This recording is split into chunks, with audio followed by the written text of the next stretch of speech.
इबादतों की तरह मैं ये काम करता हूं, अपने फर्ज को झुककर सलाम करता हूं, फिर भी आप खिलाफत कर रहे हैं, तो तेरी मुखालफत से निखरती है शख्सियत मेरी। मैं सियासी दुश्मनों का भी बहुत एहतराम करता हूं। नया मुल्ला प्याज ज्यादा खाता है, परंतु यहां तो जो गैर मुल्ला प्याज बहुत खा रहा था, और इतना खा रहा था कि आंसू निकल रहे थे, गरीब मुसलमान के भी और देश के भी। अगर इतना भाईचारा है तो ये सुन्नी वक्फ बोर्ड और शिया वक्फ बोर्ड अलग क्यों है मेरे भाई? जमीन पे एक दूसरे पे एतबार नहीं है, सिर्फ सियासत के लिए साथ में आने की बात है। ये भी जरा सोचने की बात है। जब शाहजहां जेल में था और दूर से उस ताजमहल को देखता था और उसे सिर्फ एक सुराही पानी मिलता था, और उसने औरंगजेब से कहा एक सुराही पानी और भिजवा दो, तो जानते उसने मना कर दिया। तो दुखी होकर शाहजहां ने फारसी में लिखा, ए पिसर तू अजब मुसलमानी, जे पिदरे जिंदा आप तरसानी, आफरीन हिंदुआन सदबार, जे देहंद पिदरावा मुर्दा देवम आप। मतलब तू कैसा मुसलमान है जो जिंदा बाप को पानी के लिए तरसा रहा है? तुझसे तो आफरीन 100 बार उन हिंदुओं को है जो पितृपक्ष में मरे हुए बाप को भी पानी देते हैं। केवल अकेले जूना अखाड़े ने पिछले साल 71 SC ST लोगों को महामंडलेश्वर बनाया है। बताइए, मुल्ला, मौलवी, मुफ्ती, मुकर्रम, बारी, हाफिज में से कितने पसमंदा हैं? उसमें कितने जुलाहा, अंसारी, घोसी, बताइए मिरासी कितने हैं? खुदाई से आजकल बहुत से लोगों को डर लगता है, क्योंकि जहां जहां खुदा है वहां वहां भगवान है। जहां जहां खुदा है वहां वहां भगवान है। बाकी आप सब बहुत बुद्धिमान हैं। इन्होंने इस देश के लिए खून बहाया, उनके बाप का हिंदुस्तान है। उस गरीब मुस्लिम कारीगर के बाप का हिंदुस्तान है। पर जो ये कहते हैं कि आगरे का लाल किला किसके बाप ने बनवाया, आगरे का किला किसके बाप ने बनवाया, दिल्ली का किला किसके बाप ने बनवाया, हैदराबाद का चार मीनार किसके बाप ने बनवाया, उसके बाप का यह हिंदुस्तान नहीं है। मेरी तमन्ना है, पर हम खार न बोने देंगे, तुझे हम राह की दीवार न होने देंगे। तू सबको रौंद कर आगे जो निकलना चाहे, हम तेरी इतनी भी रफ्तार न होने देंगे। हमारे यहां कोई ऐसा नहीं कि हज पे कोई गैर मुस्लिम नहीं जा सकता। हमारे देखिए कुंभ में 50 लाख विदेशी आए थे और किसी से नहीं कहा या कन्वर्ट हो जाओ। एक पुराना गीत था, वक्त ने किया क्या हसी सितम। तो आज मैं कहना चाहूंगा, वक्त ने किया क्या हसी सितम कि मुस्लिम लीग और शिवसेना मिलके हो गए हम। आज जब आजादी मिली तो मुस्लिम समाज के प्रतीक कौन थे? उस्ताद बिस्मिल्लाह खां, उस्ताद फरीदुद्दीन डागर, उस्ताद बड़े गुलाम अली, उस्ताद जाकिर हुसैन, जिनकी अभी कुछ दिन पहले डेथ हुई, बड़े बड़े नगमा निगार, हसरत जयपुरी, मजरूर सुल्तानपुरी, साहिर लुधियानवी, कैफी आजमी, जोश मलियाबादी, जिगर मुरादाबादी। अब सर क्या हो गया? तब मुस्लिम समाज इन अदब के शाहकारों के साथ जोड़ा जाता था। आज मुस्लिम समाज का नेतृत्व किन लोगों के साथ जोड़ता है? इशरत जहां, याकूब मेनन, मुख्तार अंसारी, अतीक अहमद, दाऊद इब्राहिम, कौन जोड़ रहा है ये? अरे दिग्विजय सिंह सुनिए, मैं खड़ा हूं ना अपने पैर पर। मान्यवर सुधांशु जी ने कहा इशरत जहां, यही एनसीपी पार्टी ने इशरत जहां के घर पर जाकर रुपयों का इनाम भी दिया था और उसको शहीद बताया था। दूसरा कहा अतीक अहमद किस पार्टी से थे? इंडिया अलायंस की। दूसरा कहा अंसारी किस पार्टी से? कांग्रेस और इंडिया अलायंस के। ये सारे नाम आपके साथ जुड़े हैं भाई। डॉक्टर कलाम का नमाज जनाजा और याकूब मेनन का नमाज जनाजा एक ही दिन हुआ। कितने लोग याकूब मेनन के नमाज जनाजा में गए और कितने डॉक्टर कलाम के नमाज जनाजा में गए? डॉक्टर कलाम मेमोरियल पे कितने लोगों की फोटो है? दिखाएं मुझे, सोशल मीडिया पे पोस्ट की हो। मगर अफजल हालात का मारा था, आपके एक मंत्री का ऑफिशियल ट्वीट है, वो इस सदन के सदस्य नहीं तो मैं नहीं बोल रहा हूं। याकूब मेनन की जुडिशियल किलिंग हुई, आपके एक नेता का, मिनिस्टर का ऑफिशियल ट्वीट है, सदन के सदस्य नहीं है इसलिए नहीं बोल रहा हूं। और सर 26/11 आरएसएस ने कराया, सदन के सदस्य बैठे हुए हैं। हाफिज साहब और सुनिए, जाकिर नायक शांति का मसीहा, सदन में सदस्य बैठे हुए हैं। सर किसने जोड़ा? मैं नहीं कह रहा हूं जोड़ा, हमने किससे जोड़ा मैं बताना चाहता हूं। मैं अपनी बात, सर मैंने नाम किसी का नहीं लिया। सर आपने उड़ता तीर क्यों पकड़ लिया? सर मैंने नाम नहीं लिया, उड़ता तीर क्यों पकड़ लिया? जो गुजरात में दंगे और फसाद हुए, कौन कौन उसके लिए जिम्मेदार थे बताइए? दिग्विजय सिंह सुनिए, एक मिनट सुनिए। दंगे शांत होने के बाद 18 महीने के बाद मैं गृह मंत्री बना। दंगा हुआ तब मैं गृह मंत्री नहीं था। अभी भी मौका है। आपने नहीं कहा है कि 26/11 के हमले में आरएसएस का हाथ था, तो अभी खड़े होकर माइक चालू कराकर बुलवा दीजिए। मैंने घोर आपत्तिजनक बात है। मैंने ये बात कभी नहीं कही है, ये आप लोगों का प्रचार है। और हम बता रहे हैं हम किस तरह के मुस्लिम को साथ रखते हैं। डॉक्टर कलाम से बड़ा आलिम इस्लाम में साइंसदान नहीं हुआ, और आरिफ मोहम्मद खान साहब जो बिहार के गवर्नर हैं, उनसे बड़ा आलिम फाजिल मुसलमान आज सियासी जमात में तो नहीं होगा, ये मैं दावे के साथ कह सकता हूं। मगर जब वक्त के ऊपर हम बात कर रहे हैं, वक्त की रुखसती का वक्त आ गया है और नई वक्त की नई सुबह होने का वक्त आ गया है। अगर हमें इस पे बात करनी है तो मुझे चार दृष्टि से बात करनी पड़ेगी। एक, इस बिल के तकनीकी प्रावधान जिस पे बहुत सारे लोग बहुत कुछ बोल चुके हैं। दूसरा है वक्फ की अवधारणा। तीसरी है वक्फ की राजनीति। और चौथा है वक्फ की राजनीति के नाम पर होने वाली वह सांप्रदायिक बनाम सेकुलर की राजनीति। सबसे पहले हमारे नेता सदन माननीय नड्डा जी ने बताया कि किस विस्तार के साथ इस वक्फ कमेटी ने काम किया, किस शिद्दत के साथ हमारी सरकार ने काम किया। और चाहे वक्फ कमेटी के जेपीसी के चेयरमैन हमारे उस सदन के सदस्य जगदम्बिका पाल जी रहे हो, हमारे मंत्री जी रहे हो, सबने जिस शिद्दत से काम किया है, तो उनके लिए मैं माननीय प्रधानमंत्री जी अपनी सरकार की तरफ से कहना चाहता हूं कि उन्होंने एक इबादत के भाव से काम किया है।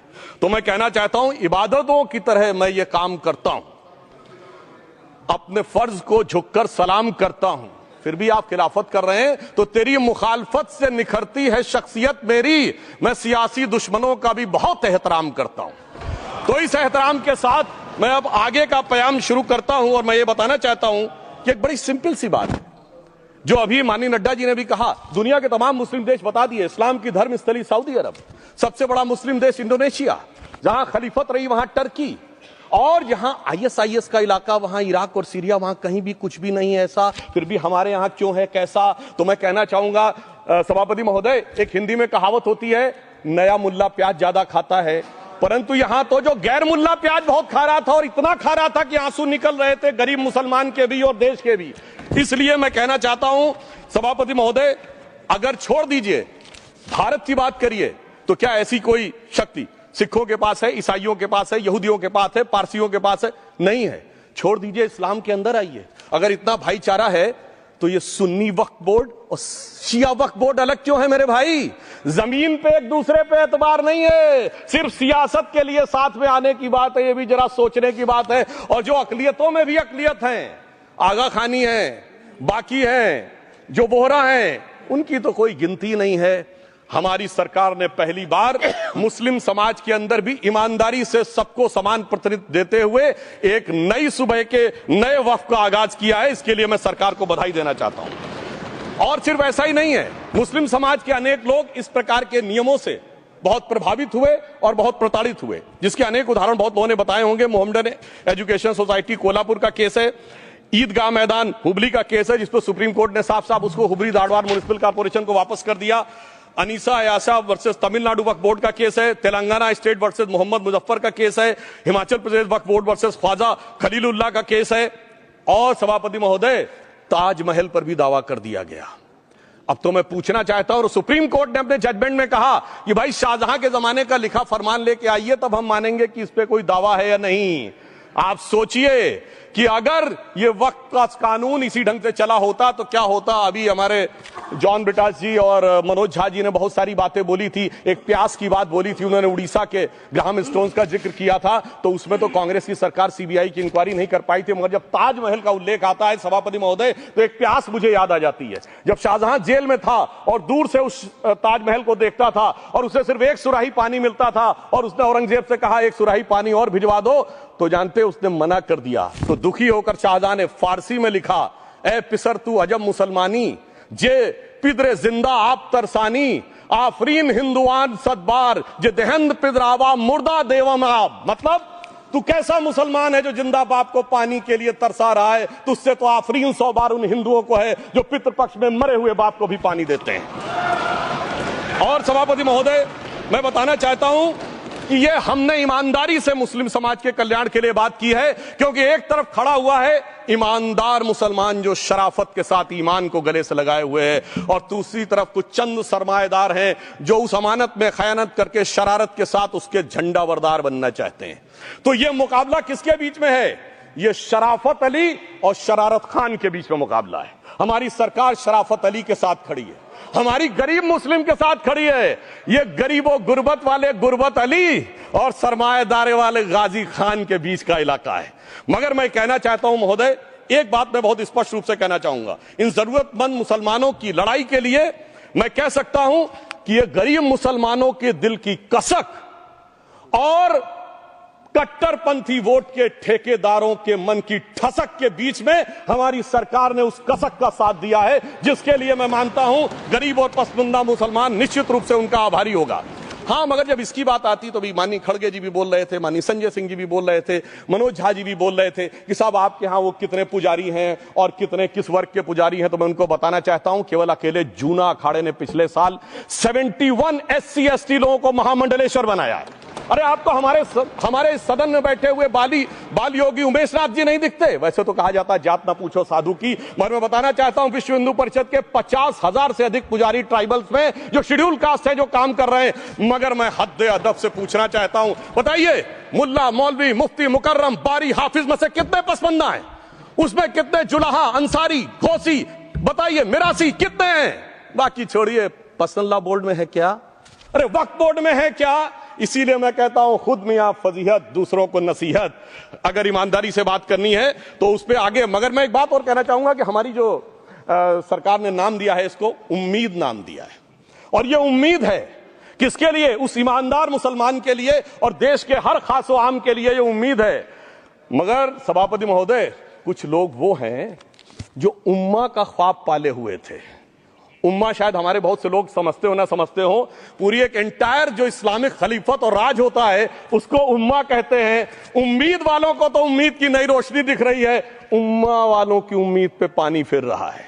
तो ये उम्मीद और उम्मा के बीच का भी मामला है। परंतु मैं ये भी कहना चाहूंगा सभापति महोदय, इसके बाद सिर्फ ऐसा ही नहीं था, प्रॉपर्टीज के ऊपर तमाम सरकारी प्रॉपर्टीज पे जिसमें बहुत डिटेल में हमारे साथी लोग गए, मैं डिटेल में नहीं जाना चाहता। भोपाल का विषय है, हैदराबाद का विषय है, मुंबई का है, लखनऊ का है, पटना का है, बहुत प्रकार से है। माननीय लालू प्रसाद यादव जी का विषय जब बताया गया था तो बहुत ज्यादा हमारे मनोज झा जी बोल रहे थे, तो अब मैं उसके डिटेल में नहीं जाना चाहता हूं। सबने वो वीडियो देखा है। बस एक लाइन में उनके लिए कहना चाहूंगा, वो कुछ भी बोल रहे हैं, जिसे कहते हैं बिगड़ी बात बने नहीं लाख करो किनकोए, रहीमन बिगड़े दूध को मथे न माखन होए। अब जो बोलना था वो बोल चुके, सबके सामने वो आ चुका।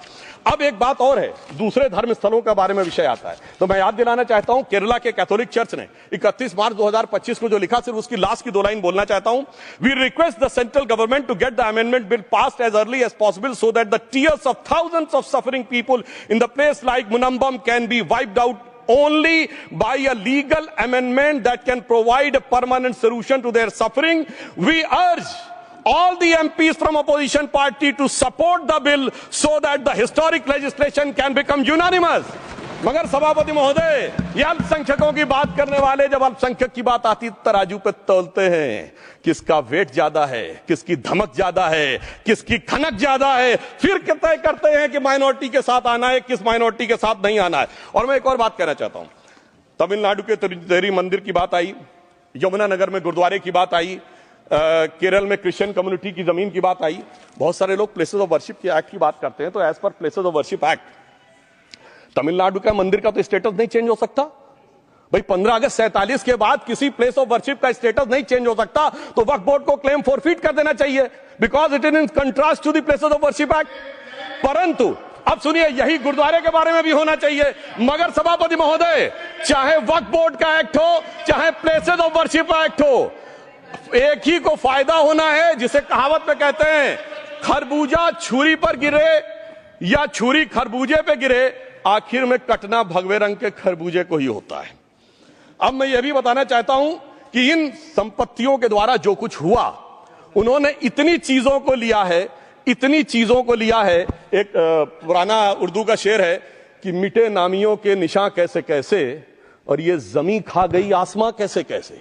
इस जमीन ने कैसे कैसे लोगों को अपने में समा लिया, इसकी तमाम तारीख गवाह है। अगर मैं इसमें बहुत डिटेल में जाऊंगा तो सदन का बहुत सारा वक्त जाएगा, परंतु मैं एक बात यह कहना चाहता हूं कि जब इतना ज्यादा आगे बढ़ गया तो फिर कोर्ट ने आगे इंटरवेंशन करना शुरू किया। मैं डिटेल में नहीं जाना चाहता हूं। अभी कार्तिकेय शर्मा जी ने बहुतों ने बोला सैयद फसल का case versus union of government, Allahabad high court के केस को कहा, मगर Bashir versus state of West Bengal case में उन्होंने बहुत क्लियर कट कहा है कि waqf is not a religious denomination in accordance with the Article 26 of the Constitution, so the matter relating to the restricting the economic, financial, political and other sectoral activities that may be associated with religious practice under Article 25(2)(a) of the Constitution can be regulated by the state.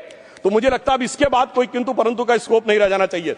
परंतु उसके बाद भी सभापति महोदय जो कानून को न माने, जो कहे संविधान को नहीं मानेंगे और जो ये कहे कि साहब अदालत के आदेश को भी नहीं मानेंगे, तो फिर इसका मतलब उसके मन में तो एक ऐसी बादशाही आ गई है। इसके लिए मुझे सभापति महोदय वो पुरानी वाली फिल्म अगर लोगों को याद हो तो मुगले आजम का वो सीन याद आता है कि जब अकबर ने अनारकली को कैद कर लिया तो सलीम कहता है जब्त मैं करूं जिसकी की जमीन वीरान हो गई है, जब्त वो न करे जिनके सिर्फ शौ के बाद चाहत को ठेस पहुंची है। ये जिल्ले इलाही की बादशाही नहीं बल्कि खुदाई है। मैं कहना चाहता हूं जो संविधान को न माने, कानून का न माने, इसका मतलब वो अपनी खुदाई में जी रहा है। तो ये वो लोग हैं। और वैसे मैं सभापति महोदय खुदाई से आजकल बहुत से लोगों को डर लगता है, क्योंकि जहां जहां खुदा है वहां वहां भगवान है, जहां जहां खुदा है वहां वहां भगवान है। बाकी आप सब बहुत बुद्धिमान हैं। अब मैं ये भी बात कहना चाहता हूं, और वैसे आखिर में उस अनारकली को कैद से छुड़ाने के लिए सलीम का एक हिंदू साथी दुर्जन सिंह ही आया था। मैं कह सकता हूं कि वक्फ की इस मुकद्दस जमीन को अगर कैद करके रखा है तो उन चंद लोगों ने जिनके दिमाग आज भी उन चीजों में भरे हुए हैं कि कोई समझता हम तो किसी जमाने में हुक्मरान वक्त थे, कोई कहता हुजूर नवाब थे, कोई कहता बादशाह आलमगीर थे, कोई कहता है बादशाह गाजी जिंदा पीर थे। तो नदीमुल हक साहब ने जो बोला था ना, किसी के बाप का हिंदुस्तान थोड़ी है, बिल्कुल मैं कहना चाहता हूं जिन्होंने इस देश के लिए खून बहाया उनके बाप का हिंदुस्तान है, उस गरीब मुस्लिम कारीगर के बाप का हिंदुस्तान है। पर जो ये कहते हैं कि आगरे का लाल किला किसके बाप ने बनवाया, आगरे का किला किसके बाप ने बनवाया, दिल्ली का किला किसके बाप ने बनवाया, हैदराबाद का चार मीनार किसके बाप ने बनवाया, उसके बाप का यह हिंदुस्तान नहीं है। और उसके बाद भी जो आप करना चाहते हैं, अगर इस रास्ते में आप कांटे बिछाना चाहते हैं, तो उनके लिए एक लाइन कहना चाहता हूं सभापति महोदय, तेरी तमन्ना है पर हम खार न बोने देंगे, खार कांटों को कहते हैं, तेरी तमन्ना है पर हम खार न बोने देंगे, तुझे हम राह की दीवार न होने देंगे, तू सबको रौंद कर आगे जो निकलना चाहे हम तेरी इतनी भी रफ्तार न होने देंगे। और इसीलिए हमारी सरकार ने इस विषय के ऊपर एक सही और सटीक प्रयोग करने का प्रयास किया है। मैं दूसरी बात यह भी बताना चाहता हूं, हमारे डीएमके के तिरुचि शिवाजी ने अनायास अकारण यह बात बोली थी कि उस समय जब जिन्ना का उल्लेख करते हुए उन्होंने कहा कि पार्टीशन के समय, तो मैं उनके सुलभ संज्ञान के लिए बता देता हूं, 1946 की कॉन्स्टिट्यूएंट असेंबली में मद्रास प्रेसिडेंसी में 30 आउट ऑफ 30 सीट जो थी वो मुस्लिम लीग ने जीती थी विद 95% ऑफ वोट्स, और एक भी मुस्लिम वहां के बाद बाहर नहीं गया। इसलिए मैं ईमानदारी से कहना चाहता हूं, फैक्ट को समझिए। और जो मद्रास प्रेसिडेंसी के मुस्लिम लीग के अध्यक्ष थे और पीजे पोकर साहब बहादुर और मोहम्मद इस्माइल, वही बाद में इंडियन यूनियन मुस्लिम लीग के अध्यक्ष बने, और उन्होंने 28 अगस्त 1947 को सेपरेट इलेक्टोरेट मांगे, जो कोई जाके कॉन्स्टिट्यूएंट असेंबली की डिबेट में पार्लियामेंट किया। आप वेबसाइट पे पेज नंबर 270 पे जाके पढ़ लीजिएगा। सरदार पटेल ने बड़े गुस्से में इस बात को कहा, अब जो हो गया सो हो गया, एक रात में दिल नहीं बदल गया, मगर अब देश के लिए कैसे आगे बढ़ना है उसके लिए ईमानदारी से आगे आओ। और खैर मैं अंबेडकर जी और पटेल जी के बहुत सारे वो कोट कर सकता हूं, सारी बातों को छोड़िए, मगर अफसोस की बात यह है सर कि अभी मनोज झा जी ने बोला था हम में से कोई शक है, कोई हूण है और ये करिए। अरे भैया जमाने चले गए, अब जेनेटिक सीक्वेंसिंग का जमाना आ गया है। और जेनेटिक सीक्वेंसिंग ने क्या प्रूव किया है, दुनिया के सबसे बड़े मुस्लिम देश इंडोनेशिया के राष्ट्रपति आए थे और राष्ट्रपति भवन में उन्होंने डिनर के दौरान कहा कि few weeks back I got my genetic sequencing done and I was told that I am an Indian GDN. अरे साहब कहां गुलामी की मानसिकता में पड़े हुए हैं सभापति महोदय। और यहां गुलामी की मानसिकता इस कदर पैबस्त है लोगों के दिमागों में। किसी सदन के एक सदस्य यहां विराजमान है, वो उस समय महाराणा सांगा का उल्लेख कर दिए। मैं ईमानदारी से कहता हूं एक भी इंडियन सोर्स में इसका उल्लेख नहीं है, सारे के सारे फॉरेनर्स और लुटेरों के सोर्स में उल्लेख है। इसीलिए मैं कहता हूं ये गुलामी के जिन्होंने गुलाम बनाया उनके सोर्सेस पे यकीन ना करिए। और वैसे थोड़ा सा आउट ऑफ कॉन्टेक्स्ट हो तो ये भी बोल दूं, हमारे सदन के बहुत सदस्यों को नहीं पता होगा, अलेक्जेंडर के आक्रमण का किसी भारतीय सोर्स में कोई उल्लेख नहीं है। पोरस नाम के किसी राजा का उल्लेख नहीं है, सिर्फ और सिर्फ ग्रीक में है। इसलिए गुलामी की मानसिकता से बाहर निकलिए, तब इन चीजों को आप सही ढंग से समझने में सफल होंगे। मेरा अब यह भी अनुरोध अपने सदस्यों के साथ है। वक्त की अवधारणा के बारे में बहुत कुछ बोला जा चुका है कि ओरिजिनली कहां से आया, पर मैं इतना कहना चाहूंगा, सबसे पहले वक्त का उल्लेख आता है जब ससनिड एम्पायर को खलीफा उमर ने कैप्चर किया, तो आज का जो सदर्न इराक है उसके इलाके को उन्होंने वक्फ डिक्लेयर किया और वो स्टेट के द्वारा कंट्रोल होता था। स्टेट के बारे में माननीय नड्डा जी ने अभी बताया कि बड़े बड़े देशों में किस ढंग से होता था। सर सैयद अहमद खान ने भी वक्फ को मूल इस्लाम का हिस्सा न मानते हुए इसके लिए मुजार शब्द कहा है जो शरिया के अंतर्गत आता है, और इसी के लिए उन्होंने फतवा आलमगीरी को भी कोट किया था। और इसीलिए 1894 की जो प्रिवी काउंसिल का जजमेंट जो आया था वो वक्फ अल औलाद के खिलाफ आया था। मगर सभापति महोदय, 1906 में कलकत्ता कांग्रेस अधिवेशन में कांग्रेस ने प्रस्ताव पारित किया कि प्रिवी काउंसिल के जजमेंट में कुछ गलती है, इसे बदलना चाहिए, क्योंकि 1904 में जिन्ना कांग्रेस को ज्वाइन कर चुके थे। इसलिए मैं कहना चाहता हूं फिर 1913 में वो जजमेंट बदला गया। हमारे सदन के बहुत से सदस्यों ने इस सदन और दूसरे सदन में बोला है, मैं एक सेंटेंस बोलता हूं, लगेगा जैसे वही लोग बोल रहे हैं। वर्ड ये है, कोट है, since the bill was introduced to administer the Muslim law for मुसलमान, so the question of public policy does not arise. लगता है जैसे हमारे कोई सदस्य बोल रहा हूं। सर, ये मोहम्मद अली जिन्ना ने अप्रैल 1913 में he is use this word while moving the report of the select committee to the imperial legislative council. Sir, 1913 से 2013 तक भाषा ही नहीं बदली, और आज भी भाषा नहीं बदल रही है। हमें ईमानदारी से, और उस समय यूपी और बंगाल ने उसका विरोध किया था, आज यूपी और बंगाल के लोग किस तरीके से साथ में है वो पूरी तरीके से दिखाई पड़ता है। इसलिए हम ये कहना चाहते हैं, हाँ, एक प्रश्न बहुत उठाया जाता है कि केवल मुस्लिम ही वक्फ को क्यों दान दे सकता, ऐसा वक्फ बोर्ड में क्यों संशोधन किया गया। मैं ईमानदारी से कहना चाहता हूं, ऐसा नहीं कि मैं इस्लामिक मामलों का बहुत बड़ा आलिम फाजिल जानकार हूं, मगर इस्लाम में बहुत साफ मान्यता है कि जो गैर मुस्लिम है उसकी इबादत अल्लाह कबूल नहीं कर सकते, उसकी दुआ कबूल नहीं होगी तो दान कैसे कबूल होगा। साहब, हम इस्लामिक भावना का सम्मान कर रहे हैं। हमारे अल्पसंख्यक मंत्री गए थे तो वो मदीना में एक डेफिनेट लेवल तक जा सकते, उसके आगे नहीं जा सकते। अगर इबादत की इजाजत नहीं है तो साथ जायदाद की इजाजत कैसे हो सकती है। मुस्लिम भावना का सम्मान है, और अगर है तो कोई मुल्ला मौलवी मुफ्ती मुकर्रम बारी आज आके बता दे कि कबूल हो सकती है दुआ, तो हम दान भी कबूल करने के लिए तैयार हैं। और तो और छोड़िए साहब, जब आप कहते हैं कि हर चीज हलाल होनी चाहिए, तो साहब हलाल करने की प्रक्रिया नहीं, हलाल करने वाला भी मुस्लिम होना चाहिए, तब वो हलाल होता था। तो मैं पूछना चाहता हूं साहब, काटने के लिए तो हलाल होने के लिए मुस्लिम जरूरी है, और बांटने के लिए बगैर मुस्लिम के भी हलाल होगा, ऐसा तो नहीं हो सकता। तो जो हमारी सरकार ने किया है वो मुस्लिम भावना के सम्मान के लिए किया है। और जहां तक मैं कहना चाहूंगा, हिंदू समाज के बारे में बात करते हैं, हमारे यहां कोई प्रॉब्लम नहीं है। हमारे यहां कोई ऐसा नहीं कि हज पे कोई गैर मुस्लिम नहीं जा सकता। हमारे देखिए कुंभ में 50 लाख विदेशी आए थे और किसी से नहीं कहा या कन्वर्ट हो जाओ।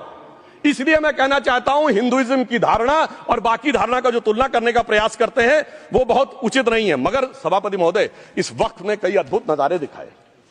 इस्लाम में जो काफिर से ज्यादा मुशरिक और शिर्क को बुरा माना गया, नहीं जो भगवान को माने ही नहीं। यहां देखिए वो लेफ्ट के लोग जो कहते धर्म एक अफीम है, वो आज खुदाई खिदमतगार बन के खड़े हो गए। सोचिए कैसा बदलाव आया है। और सर, मुझे एक और चीज नजर आती है, एक पुराना गीत था, वक्त ने किया क्या हसी सितम। तो आज मैं कहना चाहूंगा, वक्त ने किया क्या हसी सितम कि मुस्लिम लीग और शिवसेना मिलके हो गए हम। और मैं कहना चाहता हूं, ये मुस्लिम लीग वो है जिसने सेपरेट इलेक्टोरेट की मांग की थी, और इस शिवसेना के उबाटा के हमारे इस सदन के एक सदस्य हैं।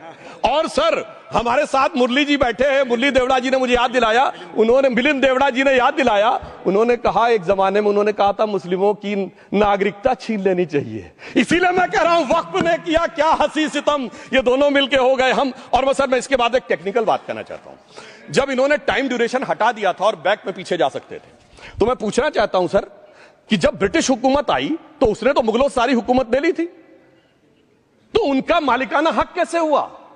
सर, 1707 के बाद तो इस्लामी हुकूमत दिल्ली से खत्म हो गई थी। एक आखिरी मुगल बादशाह शाह आलम के लिए तो बोला जाता था सल्तनते शाह आलम दे लाल किले ते पालम, यानी आज का IGI एयरपोर्ट। तो साहब, उसके बाद ये गुजरात के सूरत से लेकर लखनऊ तक उनका मालिकाना हक निकलने कहां से लगा। अरे भाई, जब दिल्ली को कैप्चर किया था अंग्रेजों ने तो सारी जमीन अंग्रेजों की थी। तो जब मैं अपने कांग्रेस के मित्रों से पूछना चाहता हूं, ये जब गवर्नमेंट ऑफ इंडिया एक्ट में पावर डीड ट्रांसफर की थी तो पढ़े नहीं थे क्या या खोखले कागज पर साइन कर लिए थे, या कागज सही था, आप खोखला करने की बात है? मैं पूछना चाहता हूं, जब 250 साल तक वो हुकूमत ही नहीं रही तो उस हुकूमत के फरमान की लेजिटिमेसी कैसे हो सकती है? यह मैं कानूनविदों के लिए भी एक फूड फॉर थॉट रखने की बात करता हूं। और दूसरी बात मैं कहना चाहता हूं, ये किन हुकूमतों की बात कर रहे हैं सभापति महोदय? अगर सूरत नगर निगम पे दावा है मुगल के जमाने का और तमिलनाडु के मंदिर पर अरकाट के नवाब का, सभापति महोदय, ये वो हुकूमतें थी जो जजिया लगाती थी, ये वो हुकूमतें थी जो जिम्मी का कॉन्सेप्ट रखती थी, ये वो हुकूमतें थी जो गाजी की बात करती थी। क्या भारत के संविधान में उन हुकूमतों के फरमान को सही मान्यता देना सही है? बिल्कुल गलत है। मैं कहता हूं, बाबा साहब अंबेडकर के संविधान में यदि आप ऐसी हुकूमतों के फरमान को रखने की कोशिश करते हैं तो this is fraud on constitution. और हमारी सरकार ने अगर बैक डेट से वो बंद किया है तो उस फ्रॉड को रोकने की पूरी व्यवस्था की है। और यहां पर मैं ये भी कहना चाहता हूं सभापति महोदय, जमींदारी उन्मूलन 1948 में हो गया, मगर ये बाद में जमींदार कैसे क्रिएट हो गए? हमने बचपन में विनोबा भावे, हम लोगों के जन्म से बहुत पहले की बात है, विनोबा भावे जी के भूदान आंदोलन की बात सुनी थी, जिसमें जमींदारों से पैसा लेके जमीन लेके गरीबों को दी जाती थी। पर सभापति महोदय, कभी आपने सुना कि गरीबों की जमीन जमींदारों को मिल जाए?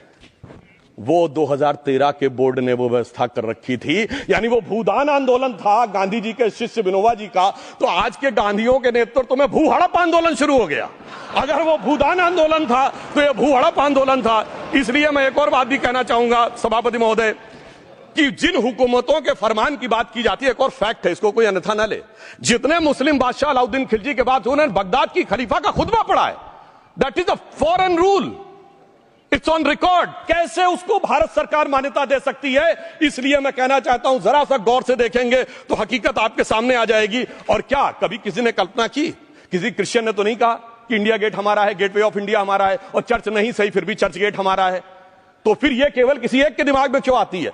हमने जो इवैक्यू एक्ट के तहत दे दिया था पाकिस्तान के गए लोगों को, क्या हमारे जो सिख और हिंदू भाई आए थे उनकी जमीनें मिली? अरे महाराजा रणजीत सिंह की राजधानी लाहौर थी और काबुल तक था राज, तो क्या उन्होंने जमीनें नहीं दान दी होगी गुरुद्वारे और मंदिरों को? वो मिली? अरे वो तो छोड़िए, ननकाना साहब और करतारपुर साहब तक नहीं मिला था। इससे दिखाई पड़ता है कि कितनी एक तरफा हम लोगों ने कोई निगोशिएट ही नहीं किया और उसे करने की बात कही थी। इसलिए मैं कह सकता हूं सर, अब हमारी सरकार ने जो संशोधन किए हैं, अब यह मजहबी हुकूमत के फरमान से नहीं, बाबा साहब अंबेडकर के संविधान से चलने वाला है। अब मैं अंत में उस विषय के ऊपर आता हूं जिसे सांप्रदायिक राजनीति बनाम सेकुलर राजनीति इसके ऊपर कहा जाता है।